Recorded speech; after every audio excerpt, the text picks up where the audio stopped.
Well, hello and welcome back to the channel once again, and you meet me today on a Sunday. I don't usually go out on a Sunday, but I'm making an exception, and the CL there with, as you can see, a shiny brand new tyre. So all ready to go. Let's get down the road. Yes, thanks for joining me once again, and you meet me on a very different road than we usually go on. This is the dual carriageway between Kidderminster and Worcester. I don't know how much you can hear actually because it's really windy, but don't worry, because I'm going to be turning off this road any moment now. Just got to remember where the turning is. Yeah, this is it, just here. So I was having some interesting conversations this week. Just thought I'd relay a couple of them to you. The first one is about a bike that I'm actually after. As you know, I've been thinking about having another bike to join the CL500, and the one I've sort of centred my attention on has been the Triumph Street Twin. Not a bike that I've owned before. I've had a Bonneville before, but I really quite fancy it. Not the 1200 though, the 9. I prefer the 900. But I've got a good friend who's got one, and he's had some problems with it, and I must admit, it's putting me off very slightly.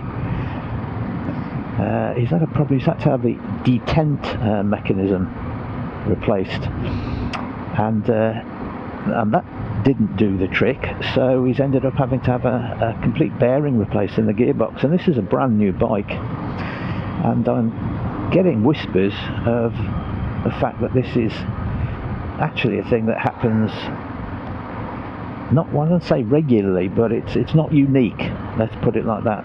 So is anybody out there who knows, or knows of anybody who has had a Street Twin recently, has had a problem, please drop it in the comments. I'd be very interested to hear.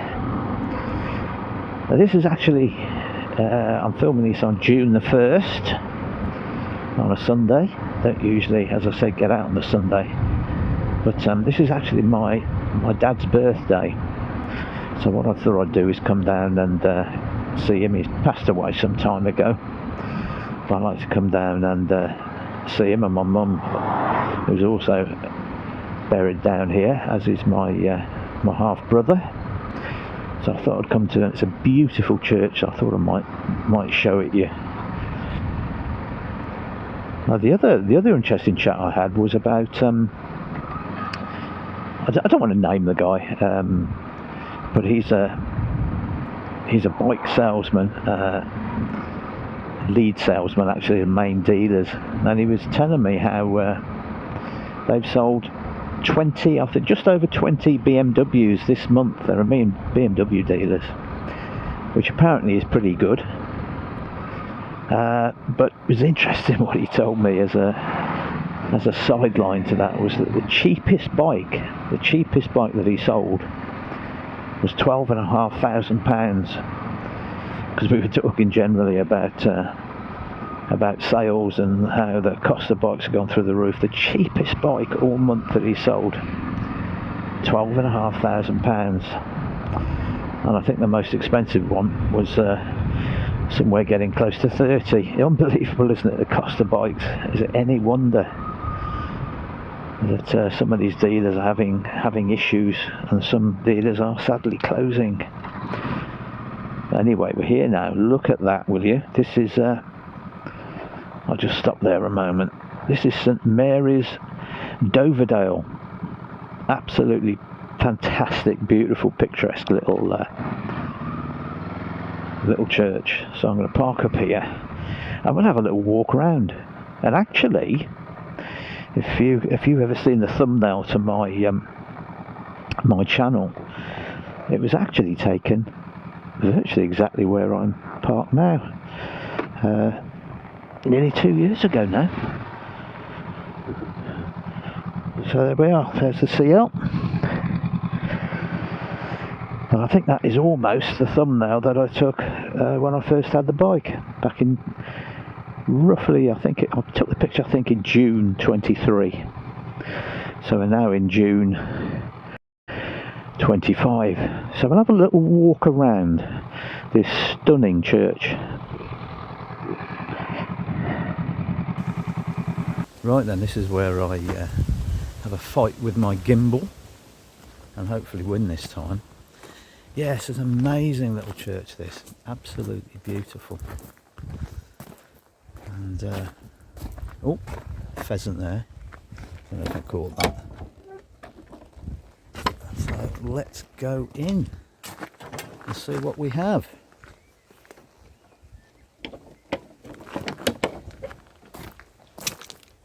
It really is sort of one of those quintessential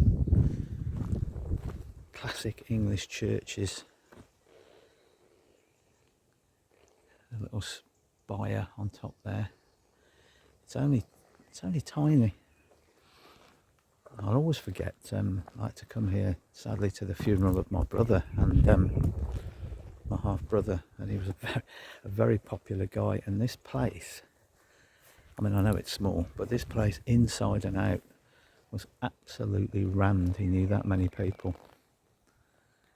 He was a black belt at judo and used to run a judo club, and all his judo buddies were here. But he was also into vehicles and cars and what have you, and he built hot rods and did stock car racing, and the amount of people he knew,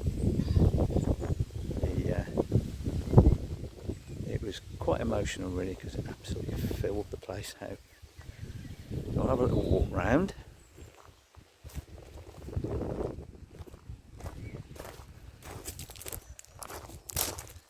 Listen, just over there is is where my mum's buried, and my brother, and my dad is just a bit further back.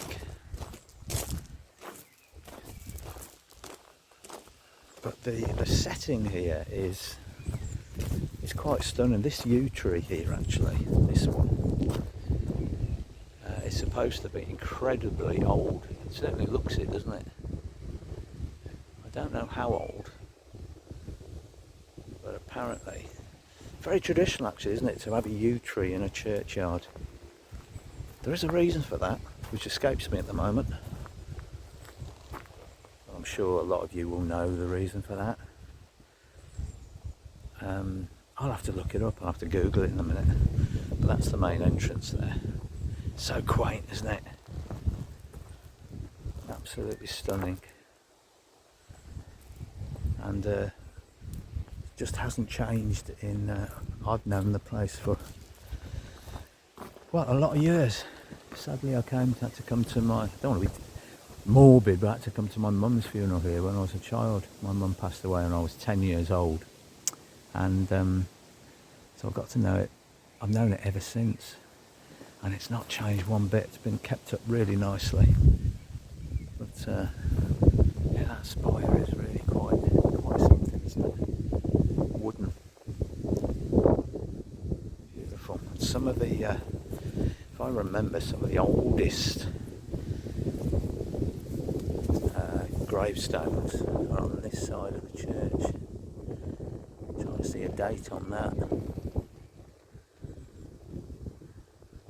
No, can't make out. Oh, 1908. 1908. There's a lot older ones here. I know some of them are so worn. There's one here, which is so worn. Obviously, the writing on that is long since gone. That one sadly is collapsed. See if we can see the oldest one we can find. This one here, 18, I think I can make it out, 1818, I think. Astonishing, isn't it, to think how old some of these stones are. Another one here,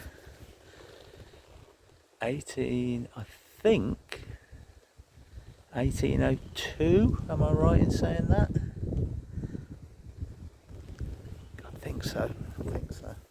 The only problem is here, as you can probably see with many of these stones, is that the ground is very unstable, and they do all tend to sort of fall like this and start looping. 1870, I can see that one very clearly. 1870. So this is the setting. As you can see, it's just surrounded by fields. Absolutely stunning.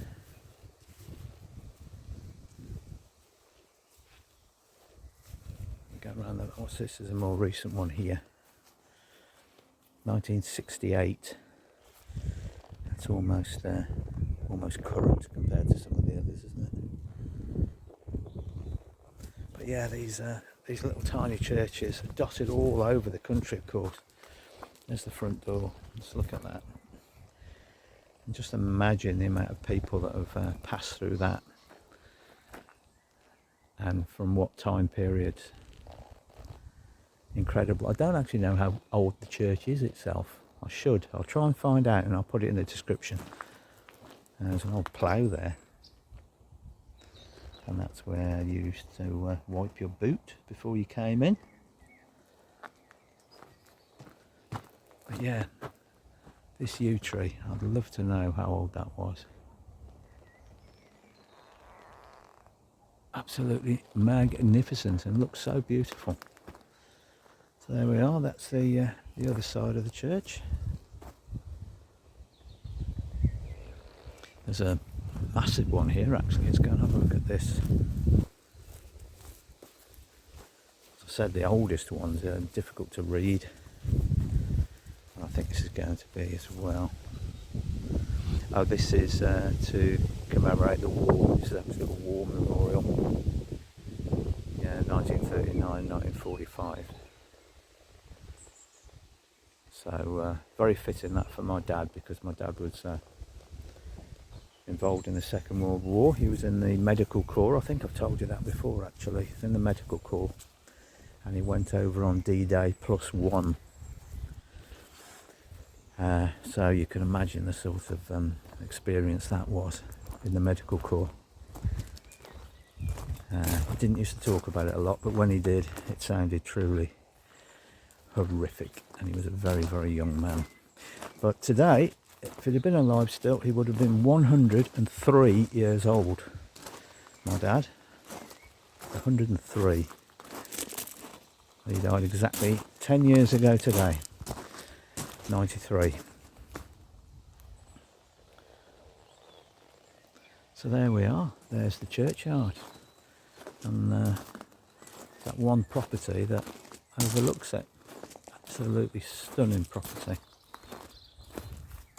Beautiful place. I'll just show you the front again and the main window.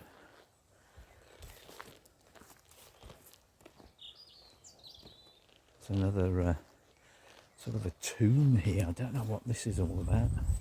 Ah, we've got some writing here. Sacred in the memory of... I don't know, I can't read some of that. 22nd, trying to find a date on that. I'm sure you can probably make it out better on the camera actually. 1837 became the the curator. Yeah, I'll read that on the camera. I need my glasses. Haven't got my glasses with me. 1876. Passed away 1876. Obviously a person of some importance. And there's a very old one there as well. Look at that. Who knows who was ever written on that? Is there nothing around this side, is there? Oh, it is. Yeah, it's actually written around here. That's interesting. The date, unfortunately, is long gone in sacred memory. Yeah, the dates are all gone. But he was 77 years, whoever it was. How strange to have the writing next to the wall, that way round. Anyway, and as I keep banging on about, sandstone everywhere, and you can see the walls around the churchyard are all made out of the sandstone that this area has so much of. So there we are. Let's get back on the CL.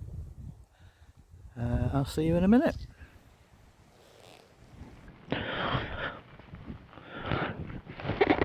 Well, there we are, St Mary's, Doverdale. And I've just met off camera the people that have just turned up, and as you can see, there's 4 cars here. This is the congregation for the Sunday service, and they did say to me, "Are you the chap with the motorbike?" I said yes, and they said, "Oh, we were getting excited. We thought we might have somebody extra in the congregation this morning." Oh, yeah, it's an unfortunate thing, isn't it, that it's all becoming slightly a thing of the past. But there we go. What a fantastic and beautiful building and scene. Right then, we can't stop any longer. There's the sea out. I'm going to jump on board now with my new tyre, and we'll make our way back home. Right then, off we go.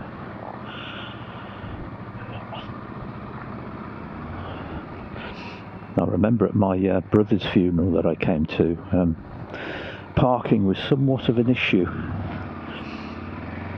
We had almost 1,000 people, I believe, that had come to see him. He was quite well known.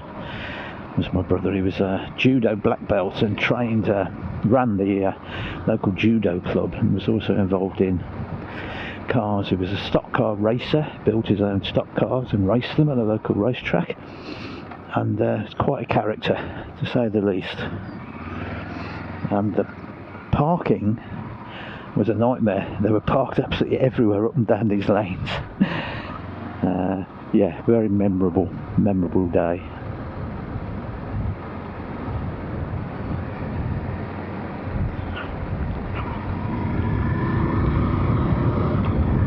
Yeah, so I hope you enjoyed that little trip to somewhere different. And it does make you think, doesn't it, about the congregations now and how they keep these churches going with so few people turning up. It's so sad. Maybe more will. Maybe I was a bit early leaving, and there will be more that turn up. We should really support all our local little churches like that, shouldn't we? Now, on the two bike-related subjects, as I said, if you've heard anything about Speed Twins or any of the Bonneville family having any issues with gearboxes, please let me know. Maybe you've just heard about it, or you've got one yourself. I'd be very, very interested in hearing about it. There is one that I found that's on Facebook Marketplace, actually, which is perfect. It's the right price, it's the right colour, and I'm very tempted to go and see it, but I'm just being a little bit wary because of that issue. So if you can give me any more data on that, I'll be very thankful. Right then, on my way back home now then. Thanks for joining me on this little trip out. I hope you enjoy the church, and try and go and support your local church. Try and pop down there if you're a Brit or wherever you're from, and just pop a few coins in the collection box, eh? We need to keep these things going, don't we? We've got a situation here now. He's going to reverse straight into me if he doesn't see me. Let's hope Sam has got his eyes open. This is not good.